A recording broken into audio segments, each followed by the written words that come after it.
हाँ। Hello and welcome back dear students. तो कैसे हो आप सब। प्यारे दोस्तों, एक दो इम्पॉर्टेंट अपडेट्स मैं आपके साथ शेयर करने जा रहा हूं जो आपने थंबनेल में भी देखा होगा।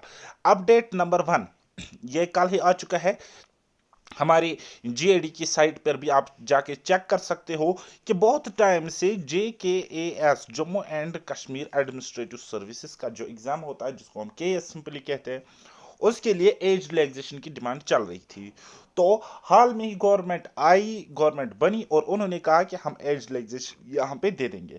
बात करेंगे JKAS और उसके अलावा JKP कांस्टेबल एंड JKPSI। तो इन्हीं के लिए एज रिलैक्सेशन का मुद्दा यहाँ पे सामने आ चुका था। ठीक है। तो पिछले वीडियो में भी मैंने आपको यह बताया कि जे एंड के पुलिस की अगर मैं बात करूंगा, जे एंड के पुलिस की अगर हम बात करेंगे, तो वहां पावर्स हमारे LG साहब के पास है। तो LG डिसाइड करेंगे कि हम एज रिलैक्सेशन देनी है कि नहीं देनी है। लेकिन बात अगर करेंगे Jammu and Kashmir administrative services की, तो ये सारी चीजें हमारी गवर्नमेंट के हाथों में थी। तो पावर्स उमर अब्दुल्ला साहब के पास थे। तो यहां पे एज रिलैक्सेशन फाइनली दी गई है। तो अभी आप देख सकते हो कि एज रिलैक्सेशन पहले ओपन मेरिट कैटेगरीज के लिए 32 थी, तो अब वहां से बढ़ा के 35 ईयर्स कर दी। और वहीं पे बात करेगी तो अदर रिजर्व्ड कैटेगरीज के लिए 34 ईयर्स एज थी, तो उस लिमिट को बढ़ा के अब 37 ईयर्स तक रखा गया है। तो इसके अलावा एक और अपडेट यह है कि JKPSC यानी कि JKAS का जो सिविल सर्विस एग्जामिनेशन का प्री एग्जाम होना था, वो टेंटेटिवली हमारा स्केड्यूल था नवंबर के मंथ में। तो अब जाके वो यहां से पोस्टपोन हो चुका है। तो शायद मेरे ख्याल से मैं अनुमान यहां पे लगा सकता हूं कि फिर से लिंक ओपन करी जाएगी, फिर से बच्चों को कहा जाएगा जो ओवर एज हो चुके थे कि वो इन पोस्ट्स के लिए अप्लाई करेंगे फॉर JKAS। देन उसके बाद मार्च या अप्रैल 2025 में आपको देखने को मिल सकता है कि 2024 वाला प्री एग्जाम यहाँ पे कंडक्ट कराया जाएगा। तो ये था अपडेट नंबर 1 जिसका बेसब्री से बहुत सारे सीरियस एस्पिरेंट्स को इंतजार था, और मेरे ख्याल से मौका हर किसी को यहाँ पे मिलना चाहिए। जो पास्ट में हुआ, जैसे कि जो लोग अभी एज रिलैक्सेशन की बात कर रही है ना, तो उनके साथ कहीं ना कहीं पास्ट में बहुत ज्यादा गलत हुआ। ठीक है। 3-3 साल के बाद वैकेंसीज निकलती थी KS की, और हालात बहुत खराब रहते थे, इंटरनेट शट डाउन रहता था। जो वो फेज था ना 2014 15 16 17 18, ठीक है, लगभग 20 तक, तो ये मतलब बहुत ही खतरनाक फेज था, बहुत ही मतलब वर्स्ट फेज था।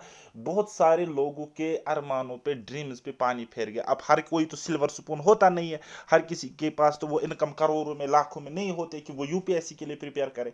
ठीक है। जो ड्रीम्स होते हैं एक मिडिल क्लास या पुअर बैकग्राउंड बच्चों के, वो ड्रीम ये होता है कि हम पहले फाइनेंशियली सिक्योर हो जाए, छोटी मोटी जॉब हमारे हाथ में आ जाए। तो ये वो फेज था 2015 से लेकर 2020 तक, वो फेज था जब रिक्रूटमेंट होती ही नहीं थी, हालात खराब होते थे। तो मेरे हिसाब से जेन्युइन रीजन है, जेन्युइन काज है, एज रिलैक्सेशन मिलनी चाहिए। मैं इस चीज को सपोर्ट करता हूं और करता रहूंगा। उसके अलावा एक और चीज रिजर्वेशन को लेकर, हाँ, रिजर्वेशन पॉलिसी चेंज होनी चाहिए। रिजर्वेशन एटलीस्ट ओपन मेरिट के लिए जो कोटा अपना कैप था 50%, तो वो बरकरार रहना चाहिए। और जो ये 40% रखा गया है हॉरिजॉन्टल के बाद ये 35% के पास आ जाता है, तो इसको खत्म करना चाहिए, नल एंड वाइड इसको करा देना चाहिए। ओके।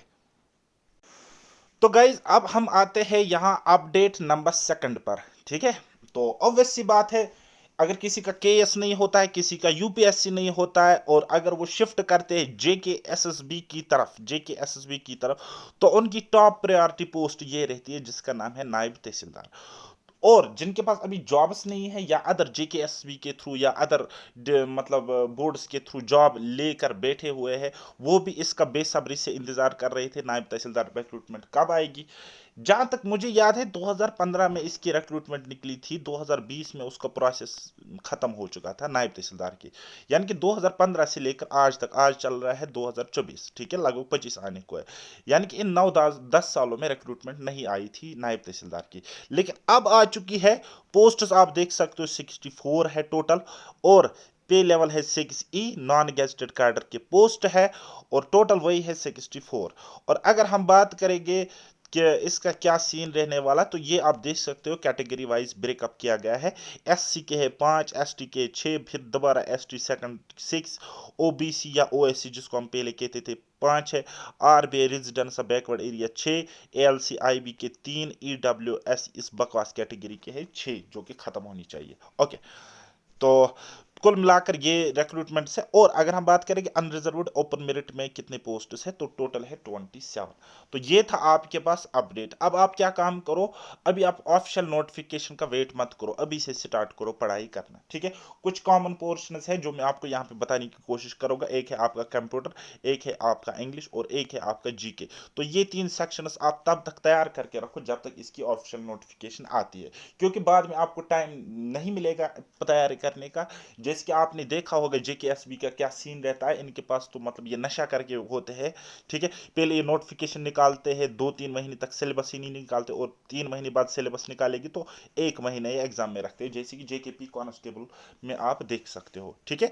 तो अच्छा ये रहेगा कि hope for the best and prepare for the worst and you should prepare yourself for the worst situation, ठीक है। तो अभी से तैयारी स्टार्ट करिए, मेरे प्ले लिस्ट में जाइए, मेरे एप्लीकेशन को डाउनलोड कीजिए। अगर आपने वहां पे एनरोल नहीं किया तो आप वहां पे एनरोल कीजिए। हमारा ऑलरेडी बैच चल रहा है जेकेपी कांस्टेबल सिलेक्शन वाला बैच, तो अभी आप वहां पे जा सकते हो, सिलेक्शन ले सकते हो, ठीक है। उतना ही करना है, बाकी हम वेट करेंगे ऑफिशियल सिलेबस का, ऑफिशियल नोटिफिकेशन का, देन उसके बाद ही हम अपना कंटेंट लाएंगे हमारी पेड एप्लीकेशन पैराडाइज एकेडमी में। लेकिन तब तक आप क्या करोगे, अगर आपका मैथ्स वीक है, रीजनिंग वीक है, या अदर कोई सेक्शन में कोई प्रॉब्लम हो रही है, तो हमारे यूट्यूब के प्ले लिस्ट में जाओ, वहां पे देखो, आपको इंशाल्लाह हर एक प्रॉब्लम का समाधान मिल जाएगा। उसके अलावा डिस्क्रिप्शन सेक्शन में जाओ, वहां पे टेलीग्राम चैनल की लिंक मिलेगी, और टेलीग्राम ज्वाइन करते ही आप मेरी ऑफिशियल टेलीग्राम चैनल में एनरोल हो जाओगे, और वहां पे आपको सारे सब्जेक्ट्स यानी कि subject wise, topic wise, free of cost top quality content अलग अलग प्लेटफॉर्म से मैंने लाया हुआ है, जिससे मैंने इतने एग्जाम्स क्वालिफाई किए हैं। तो आप उनको पढ़ो, आपका एग्जाम जरूर डन हो जाएगा। सो ये था इंपॉर्टेंट अपडेट। बाकी कोई भी क्वायरी हो कमेंट सेक्शन पड़ा है, वहां पे मुझे बता देना। मिलते हैं अब नेक्स्ट वीडियो में, तब तक के लिए मुझे दीजिए इजाजत। बाय बाय, टेक केयर, अल्लाह हाफिज, और मेहनत करते रहिए।